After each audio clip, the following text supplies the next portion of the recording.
600 seats होंगे। यहाँ पे स्टूडेंट्स कितने हैं एनरोल्ड? क्या वाइस चांसलर को ये बात पता नहीं है कि यहाँ पे एनरोल्ड स्टूडेंट्स ऑलमोस्ट 9000 हैं? वो स्टूडेंट्स कहाँ बैठेंगे? सर्विलेंस क्या उसका अल्टरनेटिव है कि सर्विलेंस के थ्रू आप 50 सीट्स एक्स्ट्रा दे देंगे जेएनयू के स्टूडेंट को? आप ये तर्क देना चाहते हैं? इस लाइब्रेरी के अंदर अपडेटेड बुक्स नहीं होते। जब किताब के लिए जर्नल्स मांगने जाते हैं तब बोलते हैं कि नहीं हमारे पास फंड नहीं है तो हम नए जर्नल्स आपको दे नहीं सकते। और ये ऐसा लाइब्रेरी का बात कर रहा है, पता नहीं कौन सा खजाना है इस लाइब्रेरी के अंदर, जैसे बोल रहे हैं कि सर्विलेंस गेट की जरूरत है। तो ये आइडिया को चैलेंज करने की जरूरत है जिस मानसिकता के साथ इस सत्ते में बैठे हुए लोग हैं, एडमिनिस्ट्रेशन में बैठे हुए लोग हैं, जो चाहते हैं हमें आपको बांटने का, अस वर्सेस देम करने का। क्योंकि याद है 2018 में जब अटेंडेंस पॉलिसी का बात हो रहा था, उस समय पे एक और चीज हो रहा था एसआईएस के अंदर। एसआईएस की लाइब्रेरी जब तक काउंसिल था वहां पे वो लड़ रहे थे कि एसआईएस की लाइब्रेरी सबके लिए खोला जाए।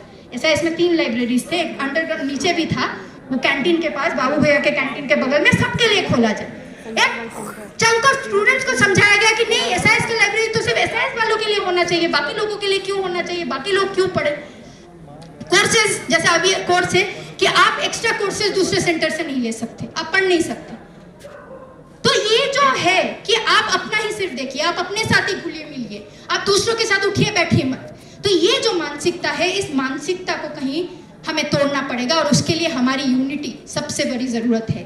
इस यूनिटी के दौरान बहुत सारी ऐसी ताकतें आएगी, सिर्फ वाइस चांसलर नहीं, बाहर के जो हमें गुमराह करने की कोशिश करेगा, हमारे यूनिटी को गुमराह करने की कोशिश करेगा कि नहीं नहीं नहीं नहीं कुछ तो गलती था जरूर, लेकिन हमें सीना ठोक के, आंखों से आंखें मिला के लोगों को बोलने की जरूरत है कि ये यूनिवर्सिटी स्टूडेंट्स का है, रहेगा और तब तक रहेगा।